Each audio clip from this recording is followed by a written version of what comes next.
नमस्कार, मैं हूं धनंजय कुशवाहा और आज का मेरा टॉपिक रहेगा अवतल दर्पण द्वारा प्रतिबिंब का बनना। ठीक है, ये क्लास 10th का फिजिक्स का पहला चैप्टर जो है प्रकाश का परावर्तन और अपवर्तन। ठीक है, उसका आज 5वां पार्ट है जिसमें हम लोग अध्ययन करेंगे कि अवतल दर्पण द्वारा प्रतिबिंब का बनना। ठीक है, यदि इस चैप्टर से जो प्रकाश का परावर्तन और अपवर्तन है, इस चैप्टर से कोई भी आपको प्रॉब्लम आ रही है तो मेरे सभी वीडियो को पार्ट नंबर 1 से लेकर जितने भी पार्ट आने वाले हैं या बन चुके हैं उस पार्ट को शुरू से लेकर अंत तक देखिए, एक एक आपको कॉन्सेप्ट क्लियर हो जाएगा। ठीक है, तो आइए शुरू करते हैं बिना किसी टाइम को वेस्ट किए। इस टाइम बर्बाद ना हो इसलिए मैं क्या करता हूँ, पहले से ही फिगर को बना दिया। ठीक है, तो अवतल दर्पण द्वारा बनने का जो प्रतिबिंब है उसका कुछ कंसेप्ट, कुछ कंडीशन है। उस कंडीशन में देखिए, पहला कंडीशन क्या है कि जब वस्तु अनंत पर स्थित हो। ठीक है, मान लीजिए कोई अवतल दर्पण है और उसके सामने कहाँ है, वस्तु अनंत पे है। तो जब वस्तु अनंत है, अनंत पे रखी गई है तो जो प्रकाश किरणें भी आएंगी अनंत से ही आएंगी। तो क्या है पहला कि जब वस्तु अनंत पर स्थित हो, देखिए तो अनंत से जो वस्तु रखी गई है उससे चलने वाली प्रकाश किरणें क्या होंगी, मुख्य अक्ष के समांतर। ये मुख्य अक्ष है, तो मुख्य अक्ष के समांतर चलने वाली किरणें क्या होगी कि दर्पण से परावर्तन के पश्चात क्या होती है, फोकस बिंदु से गुजरती हैं या फोकस पर इकट्ठे होती हैं। ठीक है, क्या होती है कि अनंत मुख्य समांतर चलने वाली किरणें दर्पण से परावर्तन के पश्चात फोकस से गुजरती हैं। यदि वही किरणें क्या हो जाए कि मुख्य अक्ष से नीचे की तरफ आए, मुख्य अक्ष क्या है ऊपर आ रही है, अब वही प्रकाश किरणें मान लीजिए कि मुख्य से नीचे आए, मुख्य के समांतर आ रही हैं, तो दर्पण से परावर्तन के पश्चात इसी फोकस पर मिल रही है। ठीक है, ये पहले चित्र नंबर ए में है। अब मान लीजिए कि जो चित्र नंबर 2 है इसमें मान लीजिए कि जो वस्तु है वो मुख्य के समांतर न होकर तिरछी रखी गई। ठीक है, पहले में क्या था कि वस्तु जो है वो मुख्य से समांतर रखी गई है, और इसमें कंसेप्ट क्या है कि जब वस्तु मान लीजिए कि मुख्य के समांतर जो वस्तु रखी गई है और प्रकाश जो किरणें आने वाली है वो मुख्य के समांतर न होकर तिरछी आ रही है, तभी से कंडीशन में क्या हो गया कि अनंत से, ठीक है, अनंत से प्रकाश किरणें आने वाली जो होती हैं तो पहली किरण क्या होती है, अगर फोकस से गुजरेगा तो दर्पण से परावर्तन के पश्चात क्या होती है, मुख्य अक्ष के समांतर हो जाती है। कॉन्सेप्ट क्या है देखिए ध्यान से कि जब मुख्य अक्ष के समांतर किरणें आती हैं तो दर्पण से परावर्तन के पश्चात फोकस से गुजरता है, लेकिन जब वही किरणें अनंत से क्या होगी कि फोकस बिंदु से आएंगी तो दर्पण से परावर्तन के पश्चात क्या होती है, मुख्य अक्ष के समांतर हो जाती है। ठीक है, और दूसरी किरणें क्या है कि वक्रता केंद्र से जो किरणें आती हैं, तो पता है कि जो भी किरणें वक्रता केंद्र से आएंगी परावर्तन के पश्चात अपने मार्ग पर वापस लौट जाती हैं। तो जो दूसरी किरणें आ रही हैं वक्रता केंद्र से, ये परावर्तन के पश्चात क्या हो जाएंगे, दर्पण से परावर्तन के पश्चात उसी मार्ग पर वापस हो जाएंगी। तो पहली किरणें और दूसरी किरणें जिस बिंदु पर कट कर रहा है उस पॉइंट पर मिलाएंगे। इस कंडीशन क्या है, वस्तु का प्रतिबिंब है। ए डैश और मान लीजिए किसी ए डैश है और ए बी डैश है। अब वस्तु क्या था, ए बी था। ठीक है, तो दोनों चित्र में देखिए ध्यान से कि किरणें अनंत से आ रही है, तो पहले कंडीशन क्या है कि अब पूछा जाएगा कि प्रतिबिंब की स्थिति क्या हो। तो एग्जाम ऐसे पूछता है कि प्रतिबिंब का बनने का किरण आरेख दीजिए कि जब वस्तु अनंत पर रखी गई। ठीक है, या ऐसे पूछेगा प्रतिबिंब की कंडीशन बताइए कि जब वस्तु कहाँ पे रखी गई, अनंत पे रखी गई। तो ध्यान दीजिए, तो कंसेप्ट क्या बनेगा, चित्र कहाँ बन रहा है, तो मुख्य से समांतर आने वाली किरणें फोकस बिंदु बन रही है, दूसरी भी किरण आए तो फोकस भी इकट्ठा हो रहा है। मतलब कि जब स्पष्ट रूप से मिल रहा है इसके मतलब वास्तविक बनेगा, वास्तविक बनेगा। और 100% दुनिया के जितने भी प्रतिबिंब वास्तविक बनते हैं तो 100% वो उल्टा बनते हैं। तो कंडीशन क्या होगा कि जो वस्तु का प्रतिबिंब होगा उल्टा, वास्तविक तथा फोकस बिंदु पर बनेगा। कहाँ बनेगा, फोकस बिंदु पर ही बनेगा। और चूंकि देखिए फिगर जो भी वस्तु रखा गया वो काफी बड़ा होगा, लेकिन उसका प्रतिबिंब कहाँ आ रहा है, बहुत छोटा बन रहा है। यहाँ पे देखिए बहुत छोटा बन रहा है, मतलब बिंदु। अगर ये चित्र आपको कंसेप्ट क्लियर है तो जो जो वस्तु बन रहा है, जहां जहां पे वस्तु का प्रतिबिंब बन रही है उसको आसानी से आप क्या कर सकते हैं, पॉइंट को लिख सकते हैं एग्जाम में। ठीक है, लेकिन यही देखिए जो चित्र नंबर बी है इसमें कंडीशन क्या है कि जब वस्तु अनंत से जो किरणें आ रही हैं वो मुख्य से समांतर न होकर तिरछी आ रही हैं, तो पहली किरणें फोकस से गुजरेंगी तो मुख्य से समांतर हो जाएंगी परावर्तन के पश्चात, और जो दूसरी किरणें वक्रता केंद्र से गुजरेंगी तो क्या हो जाएंगी, पॉइंट अपने मार्ग पर परावर्तन के पश्चात वापस हो जाती हैं। पॉइंट बी पर कट कर रहा है, बी डैश पर। तो इसका जो प्रतिबिंब है वो कहाँ बन रहा है, ए डैश बी डैश जो वस्तु का प्रतिबिंब बन रहा है वो फोकस तल पर बन रहा है। और चूंकि मुख्य के नीचे है, इस कंडीशन में क्या होगा कि वास्तविक उल्टा वस्तु से छोटा तथा फोकस तल पर ही बनेगा। ठीक है, चलिए तो कंडीशन नंबर दूसरा देखते हैं। दूसरा कंडीशन क्या है कि जब वस्तु अनंत तथा वक्रता केंद्र के बीच स्थित हो। अब करना क्या है कि पहले वस्तु आप रखना है अनंत पर, फिर वहां से क्या करना है, वस्तु को लाकर वक्रता केंद्र के परे रखना है। कभी किताब में किसी होता है कि वक्रता केंद्र के परे रखी गई, मतलब परे का मतलब वक्रता केंद्र से बाद रखी गई, या अनंत और वक्रता केंद्र के बीच रखी गई, तो दोनों का मतलब एक ही होता है। तीसरी कंडीशन क्या होगा कि अब वक्रता केंद्र उठा के लाएंगे, चौथा फिर यहाँ पे लाएंगे, फिर पांचवा लाएंगे, फिर छठवां लाएंगे। यानी अब धीरे धीरे अनंत से क्या हो रहे हैं कि वस्तु को हम फोकस यानी दर्पण के करीब लाते जाएंगे। तो जैसे जैसे करीब दर्पण के लाते जाएंगे वैसे वैसे कंडीशन बनते जाएगा। ठीक है, तो दूसरा कंडीशन क्या है कि जब वस्तु अनंत तथा वक्रता केंद्र के बीच स्थित हो। तो ध्यान देखें, तो मान लीजिए कि वक्रता केंद्र है, ठीक है, वक्रता केंद्र सी, और इसके परे क्या है, वस्तु रखी गई है, मतलब केंद्र और वक्रता केंद्र के बीच में और अनंत के बीच में रखी गई है। तो जो वस्तु ए बी है, तो वस्तु ए बी के पॉइंट ए से मुख्य अक्ष के, ये मुख्य अक्ष है, मुख्य से समांतर चलने वाली जो किरणें हैं दर्पण से परावर्तन के पश्चात क्या होती है, फोकस से गुजरती हैं। पता है आप सबको कि कहाँ से गुजरती हैं, फोकस पॉइंट से गुजरती हैं। दूसरी किरणें क्या होंगी कि दूसरी किरणें जो वक्रता केंद्र से होकर जा रही हैं, वो पता है कि दर्पण से परावर्तन के पश्चात क्या होती है, उसी मार्ग पर अपने वापस आ जाती है।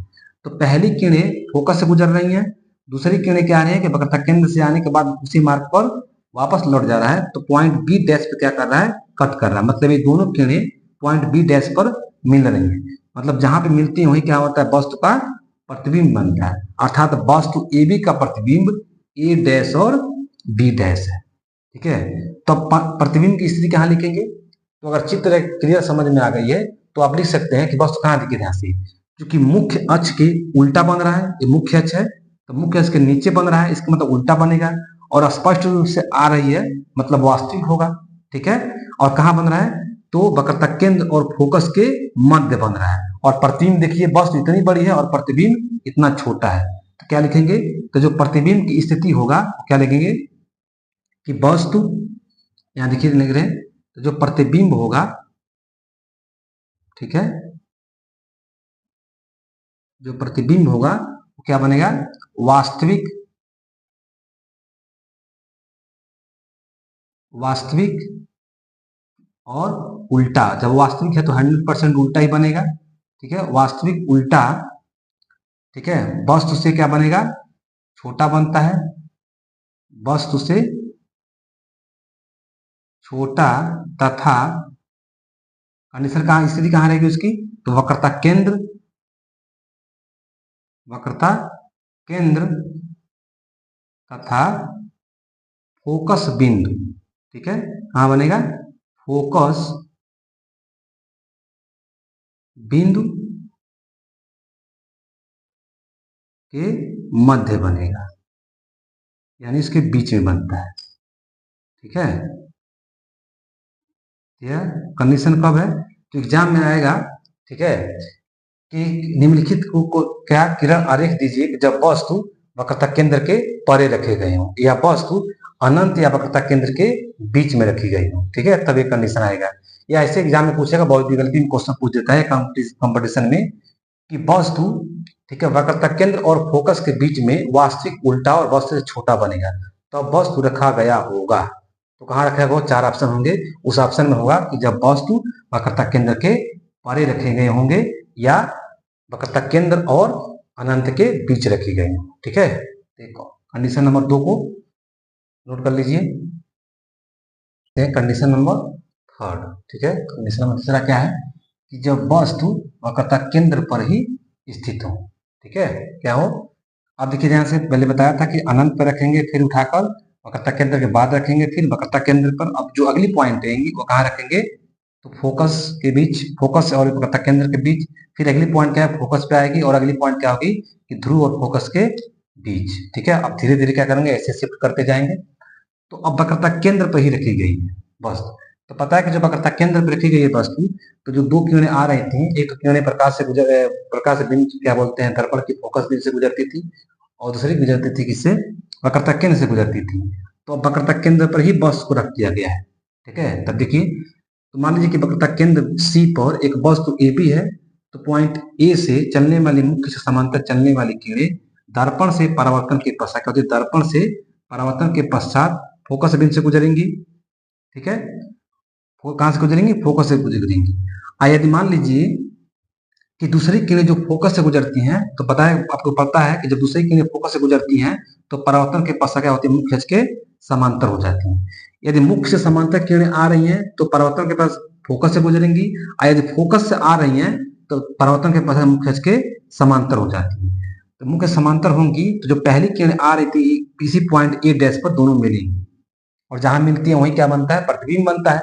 तो मतलब देखिए, जितनी बड़ी वस्तु है ठीक उसका उल्टा नीचे क्या बना है, बी डैश और ए डैश वस्तु का प्रतिबिंब बन रहा है। तो ऐसे कंडीशन में क्या होगा कि जब वस्तु वक्रता केंद्र पे ही रखते हैं तो वस्तु का जो प्रतिबिंब होता है, ठीक है, वह वास्तविक उल्टा वस्तु के बराबर तथा वक्रता केंद्र पर ही बनता है। तो कंडीशन एक देता है कि परीक्षा में बहुविकल्पी में ऐसा क्वेश्चन पूछा जा सकता है कि जब कि इस दर्पण में कि किस कंडीशन में दर्पण का जो प्रतिबिंब हो, दर्पण के सामने जो वस्तु का प्रतिबिंब होता है वह सदैव वस्तु के बराबर ही बनता है। तो कंडीशन क्या है वो, कि जब वस्तु वक्रता केंद्र पर ही रखी गई हो। ठीक है, तो इसका प्रतिबिंब स्थिति क्या होगी, तो जो प्रतिबिंब बनेगा, ठीक है, ये जो प्रतिबिंब बनेगा, प्रतिबिंब क्या होगा, वास्तविक होगा। ठीक है, वास्तविक उल्टा, के नीचे ना उल्टा, उल्टा है तभी वास्तविक बनेगा, वास्तविक उल्टा वस्तु के बराबर, मतलब जितनी बड़ी वस्तु रहेगी उतनी बड़ी बराबर, तथा वक्रता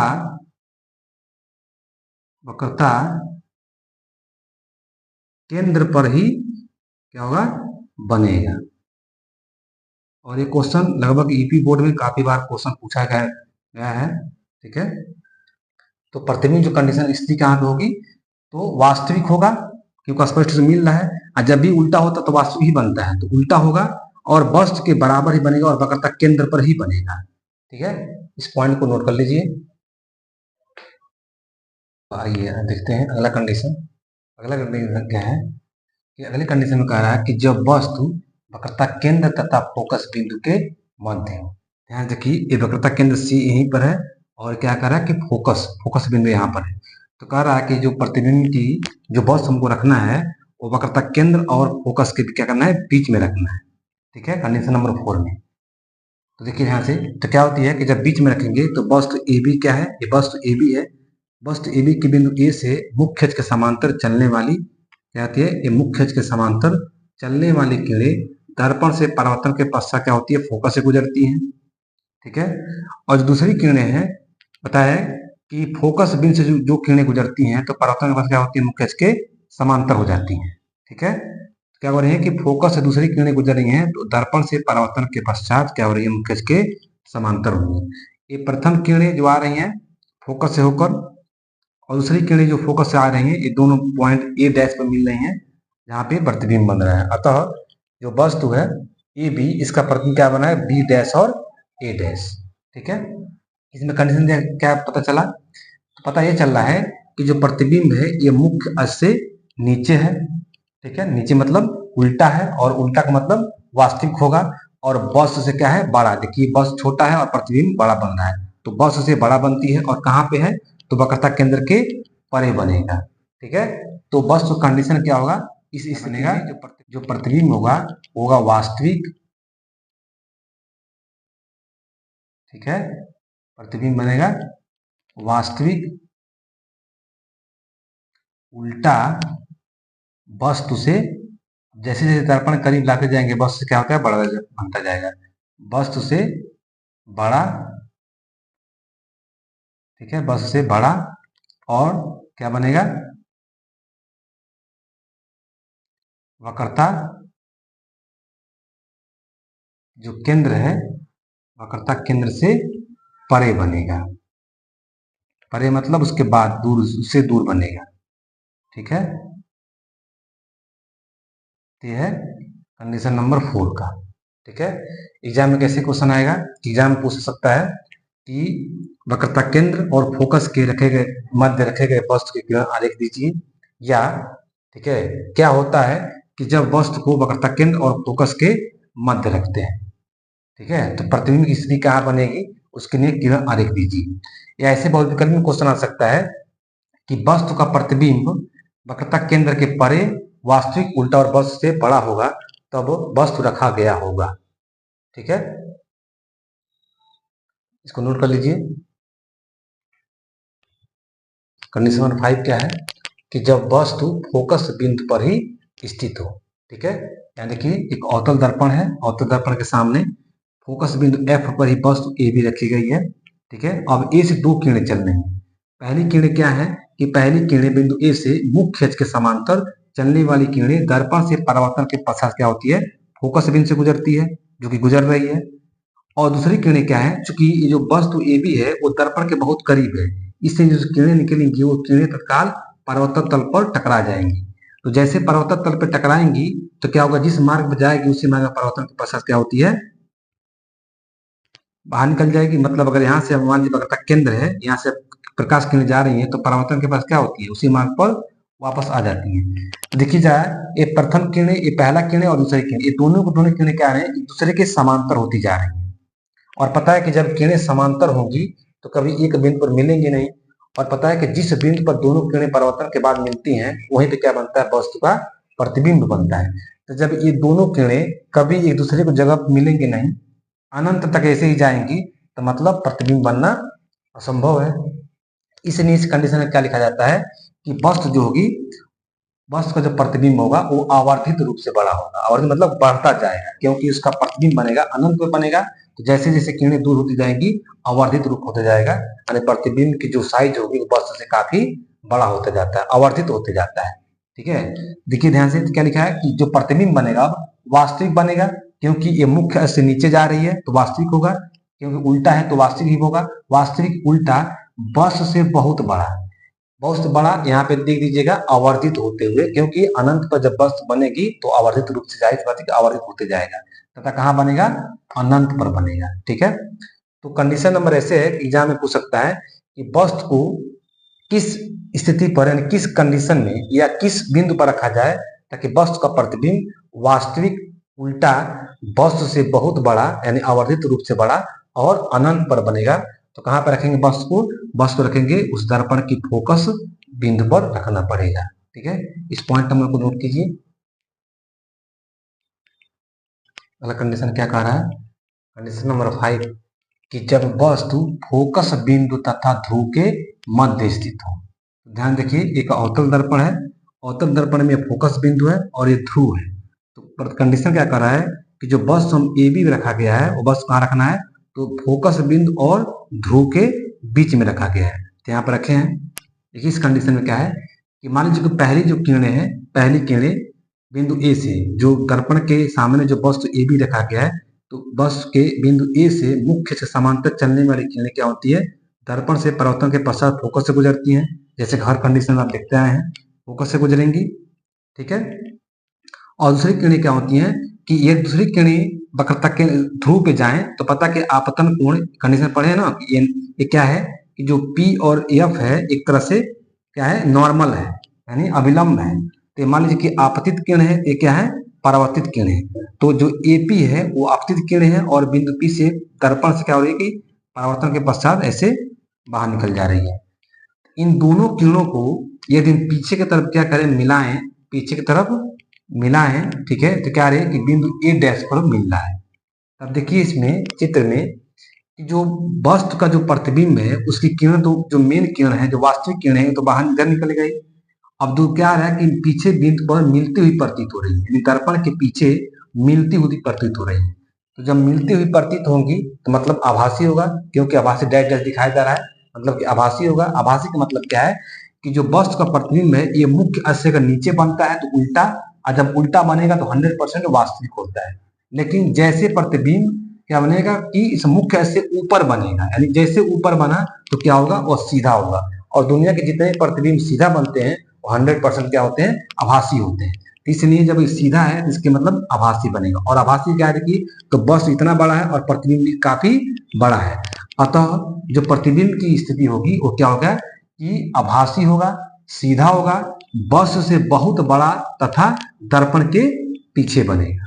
ठीक है, तो अवतल दर्पण में 6 कंडीशन है, कुल 6 कंडीशन है, मात्र छठवां जो कंडीशन है कि जिसमें वस्तु क्या बन रही है, वस्तु का जो प्रतिबिंब है वो सीधा, आभासी तथा वस्तु के काफी बड़ा और दर्पण के पीछे बन रहा है। ठीक है, एग्जाम में क्वेश्चन पूछे जा सकते हैं कि अवतल दर्पण के किस कंडीशन पर, अवतल दर्पण के किस कंडीशन में वस्तु का जो प्रतिबिंब होता है वो आभासी, सीधा तथा वस्तु से काफी बड़ा बनता है।